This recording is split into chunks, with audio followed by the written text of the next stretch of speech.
वाह, क्या खूब बड़ी पॉलिटिशियन है आपकी बहू। वाह, पहले मजदूरों को भड़काकर स्ट्राइक करवा दी और फिर उन्हें ही समझा बुझाकर स्ट्राइक तोड़वा दी। Very good, very nice, very nice, very nice. क्या कह रहे हो? हाँ, क्या कह रहे हो तुम? ये काम मैं तुम्हारे खिलाफ क्यों करूंगी? क्या मिलेगा मुझे? मम्मी, आप ही इससे पूछिए, मैं इसके खिलाफ ये काम क्यों करूंगी? Why? क्योंकि घर में रहने के बावजूद भी पब्लिसिटी और पावर की भूख अभी मिटी नहीं।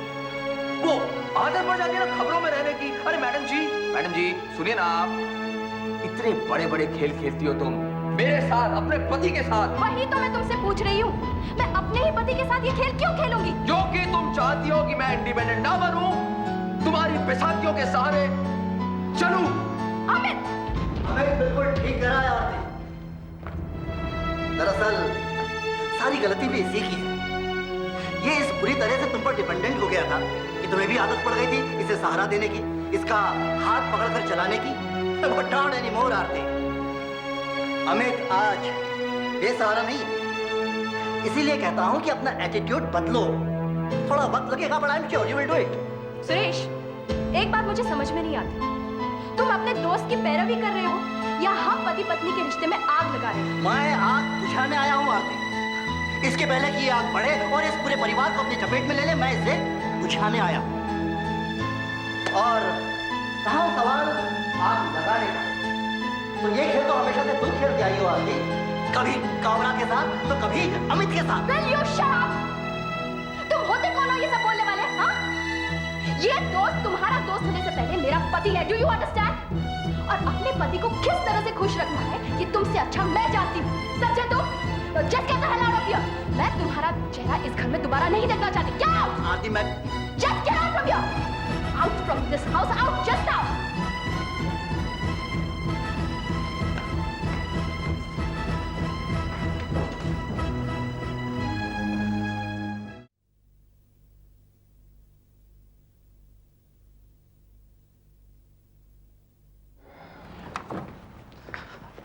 काबरा साहब। आओ सुरेश आओ। क्या आओ काबरा साहब? क्या बात है, बड़े खराब मूड में लग रहे हो बरखोटा। ये आरती साहब अपने आप को समझते क्या है काबरा साहब? ये तो कोई सवाल नहीं हुआ सुरेश। सवाल ये है कि हम आरती को क्या समझते हैं। खैर, क्या किया आरती ने? आरती सहाय ने मुझ सुरेश को, अपने कॉलेज के दोस्त को, हाँ बोलो ना। सहाय पैलेस से बाहर निकाल दिया।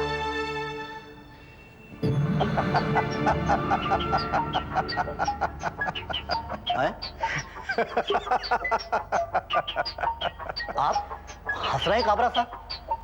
तो क्या करूं भाई, आरती ने जो कुछ भी किया ठीक ही किया। अब ना वो कॉलेज के दिन रहे और ना ही तुम उसके दोस्त रहे, लेकिन अमित ने उसे रोका नहीं। इसी बात का तो ज्यादा बुरा लग रहा है काबरा साहब। पता नहीं अमित को कभी कभी क्या हो जाता है। आरती ने मुझे गेट आउट तक कह दिया मगर ये कुछ बोला ही नहीं, बस चुपचाप बैठा बैठा देखता रहा। लेकिन तुम अब चुपचाप नहीं बैठोगे अमित। उसने तुम्हें घर से निकाला है ना, तुम उन लोगों को बिजनेस से ही निकाल देना। जी? वो कैसे? साय ग्रुप की एक बहुत पुरानी पार्टी है, एवरग्रीन। कमबख्त साय ग्रुप को छोड़ती ही नहीं। तुम कुछ ऐसा करो कि वो साय ग्रुप को छोड़कर काबरा ग्रुप में आ जाए। जी। पेपर्स मैंने तैयार करवा दिए। तुम तो बस उस शरीर और दिमाग से अपाहिज अमित सहाय को इन पेपर्स को सबमिट करने पर राजी कर दो। ये तो मेरे बाएं हाथ का खेल है काबरा साहब। समझ लो आपका ये काम तो बस हो ही गया। मैं जानता था सुरेश कि तुम्हारा यही जवाब होगा। गुड। अच्छा एक काम करना सुरेश जी। कल आकर काबरा ग्रुप के कुछ शेयर सर्टिफिकेट्स ले जाना। Share certificates? वो किस लिए? मैं तुम्हें गिफ्ट करना चाहता हूं।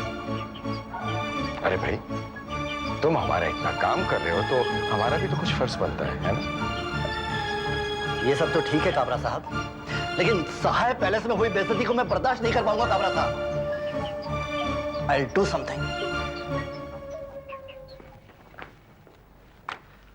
अमित, यार ये टेंडर तो मैंने भर दिया है, मगर यार इस पार्टी ने पिछले 7 सालों में सहाय ग्रुप के अलावा और किसी पार्टी को एंटरटेन नहीं किया।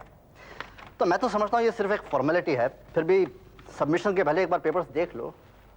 अरे यार सुरेश, पेपर्स तुमने बनाया ना, तो मुझे क्या देखना। फिर भी शर्मा, यस सर। ये पेपर सबमिट करा दो। जी सर।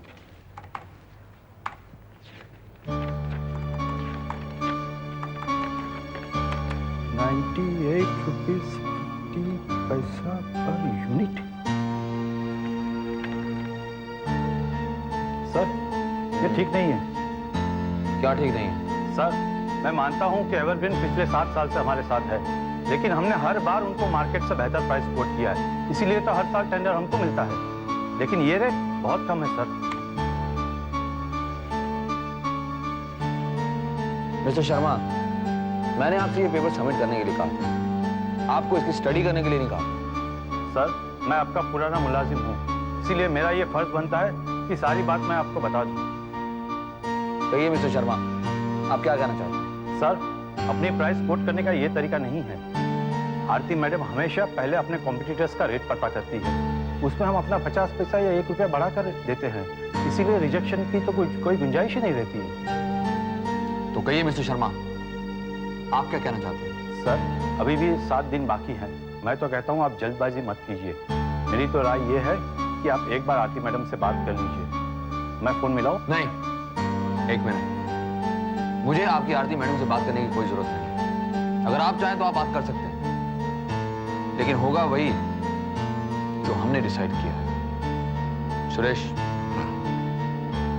ये पेपर्स तुम सबमिट करा दो। ओके। बाकी मैं सब देख लूंगा। ओके।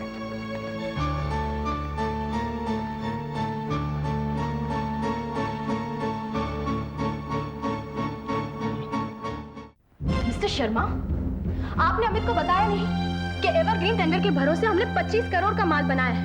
अगर ये टेंडर हमें नहीं मिला ना तो हमारी कंपनी डूब जाएगी। मैं बताता तो तब जब वो मेरी बात सुनने के मूड में होते। उन्होंने मेरी एक बात नहीं सुनी, बस अपना डिसीजन दे दिया। और दूसरी पार्टीज, उन्होंने क्या कोट किया है? ये भी तो पता नहीं है मैडम। व्हाट? दूसरी पार्टीज ने क्या कोट किया ये बिना जाने अपना कोटेशन दे दिया? अरे ये तो ब्लाइंड गेम है मिस्टर शर्मा, हमें ऐसे कैसे कर सकता है?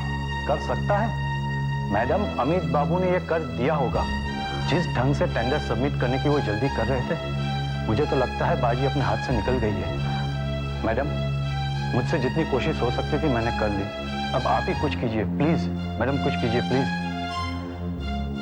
ठीक है, मैं आपके साथ चलती हूँ, चलिए। तुम बहुत जिद्दी हो आरती। ये टेंडर, ये बिजनेस, सब कुछ मैंने अब संभाल लिया है। 1000 बार मैंने तुमसे कहा कि अब ये सब चीजों की चिंता करने की तुम्हें कोई जरूरत नहीं है। चिंता तो करनी ही पड़ेगी ना अमित, खास करके जब तुम आंखों देखी मक्खी निगल रहे हो। चिंता तो करनी ही पड़ेगी ना।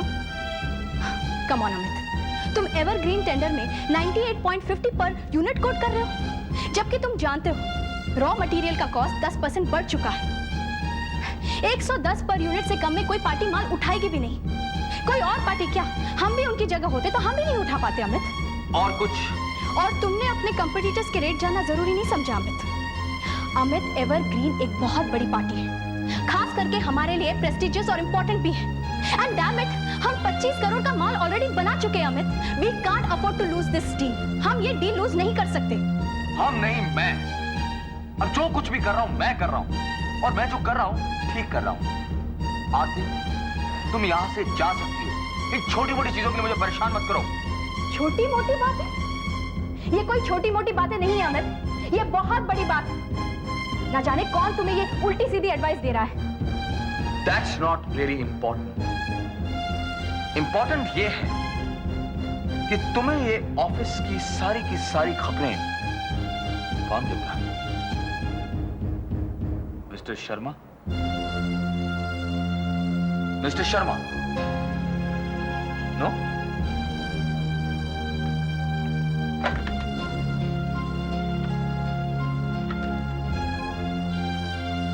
हेलो, अमित सहाय है। सी, मिस्टर एनके शर्मा का आज तक का सारा हिसाब चेक करके उनके कमरे में एक चेक भेज दो। आज के बाद मुझे एनके शर्मा की शक इस ऑफिस में नजर नहीं आनी चाहिए। Is that clear to you? Thank you. Amit देखो तुम ये ठीक नहीं कर रहे हो। बहुत हो गया आरती। मेहरबानी करके मुझे ये सिखाने की कोशिश मत करो कि मुझे क्या करना है और क्या नहीं करना है। Is that clear to you?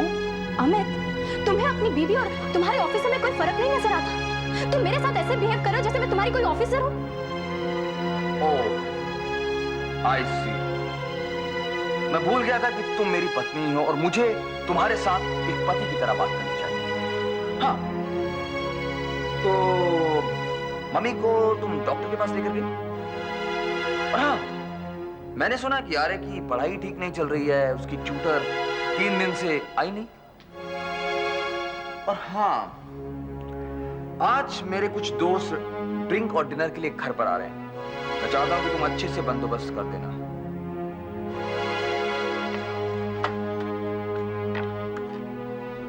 Mister Chopra, I am waiting for you.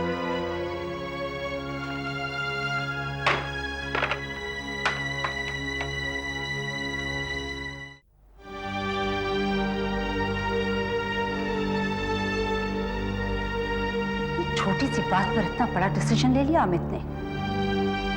आपको नौकरी से निकाल दिया बिना ये सोचे कि आप हमारे कितने पुराने मुलाजिम हैं। राय साहब ने आपको खुद अपॉइंट किया था। मुझे अपनी नौकरी की चिंता नहीं है मैडम, लेकिन अमित बाबू सारे डिसीजन गलत ले रहे हैं। इस तरह से तो बड़ी गड़बड़ हो जाएगी मैडम।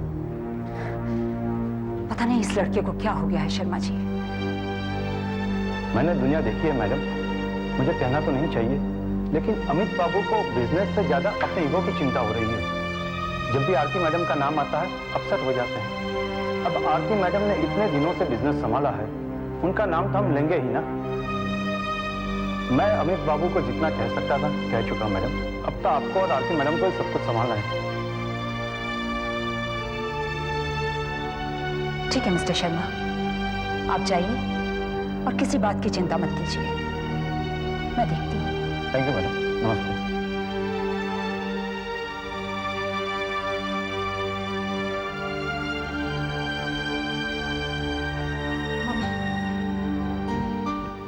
मम्मी, अमित से बात करना बहुत जरूरी है। ना वो मेरी बात मानने को तैयार है ना शर्मा जी की।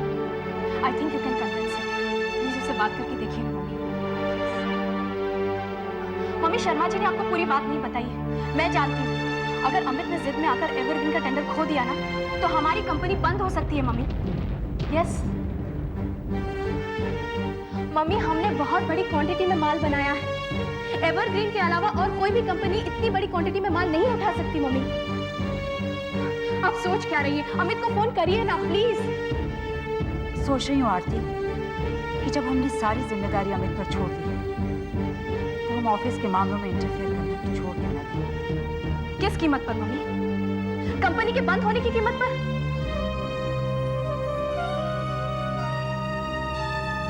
नहीं बेटा, इस घर की सुख शांति की कीमत पर।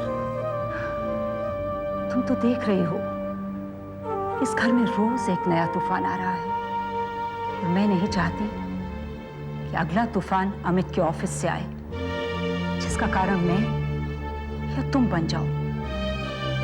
तुम्हें लाखों के नुकसान की चिंता है आरती और मुझे इस घर की सुख शांति की, जो कभी कभी लाखों तो क्या करोड़ों में भी नहीं खरीदी जा सकती। मैं ये सब तुम्हें इसलिए कह रही हूँ आरती क्योंकि तुम अमित की तरह जिद्दी नहीं हो। तुम मेरी बात समझोगी भी और मानोगी भी आरती। आरती, मेरी बात मानो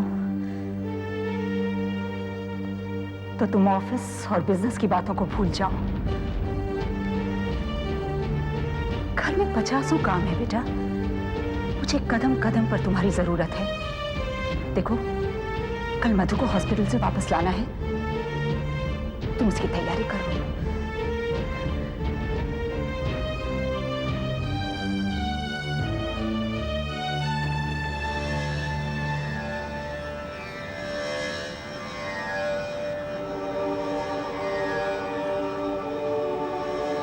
पापा, अब आप ही बताइए ना, मैं क्या करूं?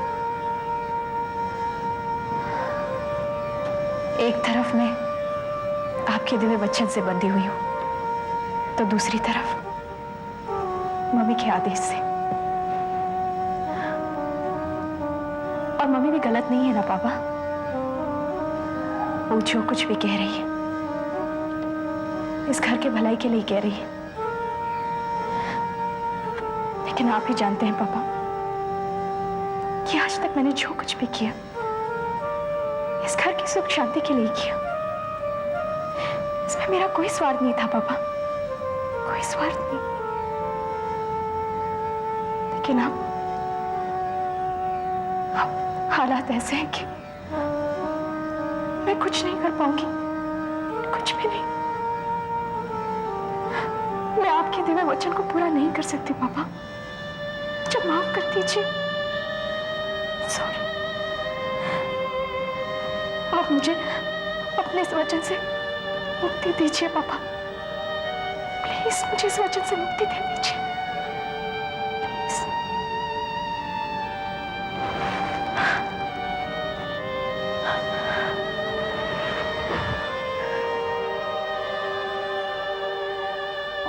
ओले ओले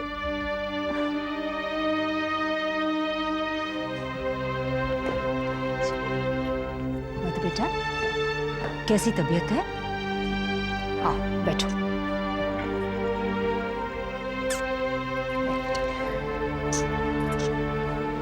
लाओ लाओ लाओ, नानी के पास आजो बेटा, आजो बेटा। कितना प्यारा है छोटे से मुन्ना। मामा मुझे दो ना। ना बेटा, अभी बहुत छोटा है, थोड़ा बड़ा होगा तब खिलाना। मधु बेटा देखो, अब तो तुम्हें इसके लिए जीना है, अपना मन इसमें लगाओ बेटा। देखो कैसे देख रहा है, टुकुर टुकुर।